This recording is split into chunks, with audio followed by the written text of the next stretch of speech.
it is possible to eradicate anger. Okay? It is possible. You don't just have to manage it. You don't have to just move it around or, try to repress. And it's not a matter of repressing it either, actually. Repressing anger without eradicating it is not going to work either. Freud was right about that. You repress anger down, it's just going to like spill out the side somewhere. You see, it's going to find expression if you just try to repress it. You got to uproot it. See, uproot it. There's no evil like anger. And there's nothing harder to do than to be patient when somebody else is in your face. That's what he's saying here. When somebody else is like talking about your mama, when somebody else is, provoking you, the hardest thing in the world to do is to hold your tongue. You see, so is it strength or weakness to be angry back? Gandhi was great on this, right? He's like, the British are actually very weak. Why? Because they use brute force. They're just reacting. You see, we're strong. Why? Because we can restrain ourselves. We can restrain ourselves from our own self-afflicting pain instincts. We can restrain ourselves from slicing ourselves up with scissors more. See, being angry back at an angry person is just slicing yourself up. Just slicing yourself up.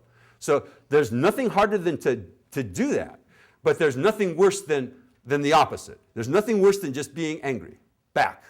Nothing harder to do than to be restrained. Here's how it's going to work in real life, okay? This is all fine and good theoretically. Okay? Yeah. Okay, here's real life, okay? Real life scenario is coming up. Like maybe tonight or tomorrow when you go back to work or something like that, you will find your provocative person, okay? Your provocative person will appear in your life. Okay, then you guys, here's the 3 stages, okay? First stage is what I call running away. Running away. This is not the last stage. Did I mention that? This is the first stage. First stage is you get yourself out of this situation because you're not strong enough yet to do the right thing. So you don't just sit there and lose every time, over and over and over again lose. Don't just keep doing the same things over and over again. If you can't restrain yourself from being angry at the person who's provoking you, you get the hell out, okay? You call in sick or, you can always use the magic words. What are the magic words? You remember? I have to go to the bathroom. And you get yourself out of there. And nobody's ever going to say like, no, stay here and, and take it some more. I'm being really provocative. No, you can't go to the bathroom. They don't want any accidents. Everyone's okay, please. You go. And then you go to the bathroom and you lock yourself in the booth and you use your buddhi. You say, excuse me, I have to use my buddhi. I have to go to the bathroom to use my buddhi. I have to have a buddhi break. Not a booty break, a buddhi break. And you go in there, you lock yourself in the stall and go like, is this right? Is it going to be in my self-interest to get angry at this person? This person is so provocative, you see. But you think about it over and over again. Is it going to make my life happier to go off on this person now? You see, over and over again, you think like, how did I get an angry person in the first place? You see, how did I get somebody like this in the first place? Is it just accident, just random, or do you suppose I was ever angry at someone else before? Like maybe that had some like repercussions, maybe, and you work it all out in your mind in there, and then you wipe yourself and you go back into the fray. Okay, you go back into the fray, and this is step 2. Okay, step 2. They do that same provocative thing that they've always done. They start doing that provocative thing, whatever it is. They say the thing, or sometimes it's just the look that they have. We just like, right? There's just some people, they just like, why you look that way,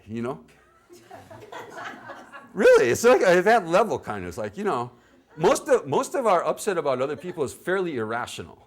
It's like, wow, right? So they start doing whatever it is. And then level 2, okay? You've gotten a little stronger because you've gone to the bathroom enough and used your buddhi to have a little more strength. You've gone to the spiritual gym and you've worked out. You've worked out at the patient's gym, and then you have a little more strength. And when they start doing their provocative thing, you just take it. You adopt another. I am a yoga practitioner. I've developed my own personal asana. Okay? Asanas are a position in yoga. It's fairly rare to have a new one come up. Thousands of year tradition. But I've developed a new one. And this is the asana that you have to adopt. You have to say, excuse me, I have to do some yoga right now. You're being very, very irritating to me. I have to go into my yoga, say Mukha Bandha Asana. Yeah, excuse me, I have to go into my Mukha Bandha Asana. I'm a yogi. I'm a Buddhi yogi. I'm a Buddhi yogi. I use my mind. I use my head. I don't just respond stupidly to everything anymore. Mukha means mouth. Bandha means you keep it shut. Asana means that's the position you adopt. You say, excuse me, I have to do my yoga.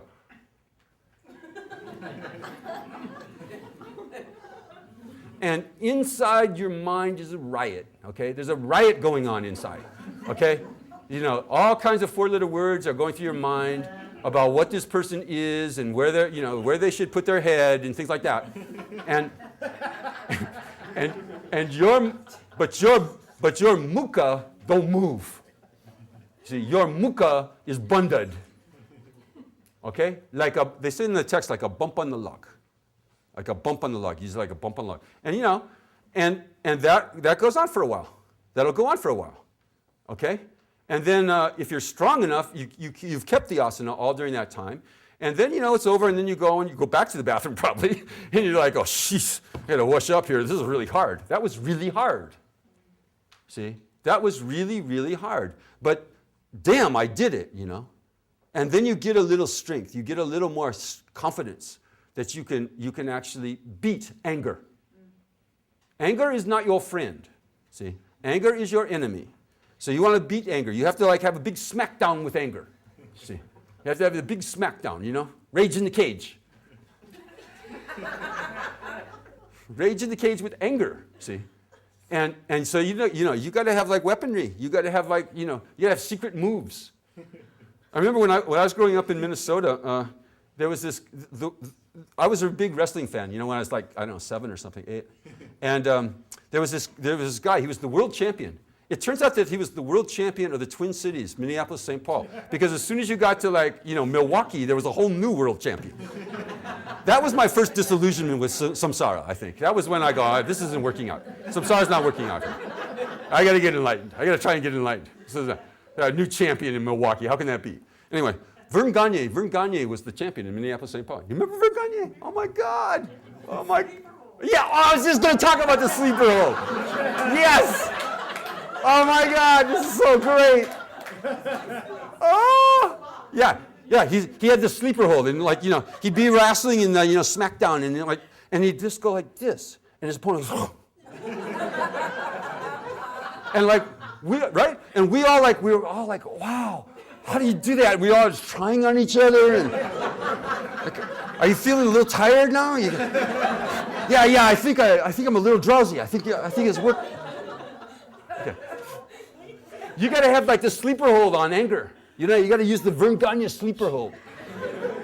In the Smackdown, you got to and that comes from Mukha Bandha. Mukha, keeping your mouth shut. See, that is the sleeper hold.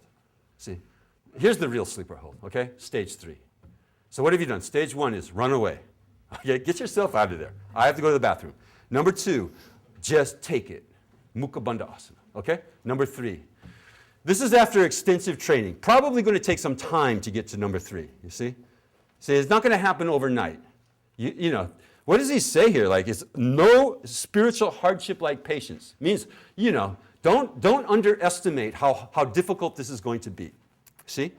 So after a long, long time of training, a practice of, thinking of using your buddhi over and over again, you get to the point, they start doing that same provocative thing. And you just love them back. You see, you just go, wow, how unfortunate it is for you to be so unhappy that you are acting like this. It's so bad. I'm so sorry that you're having such a bad life. And you have compassion for them, and you have love for them, and then game over, Smackdown over. There's a new world champion.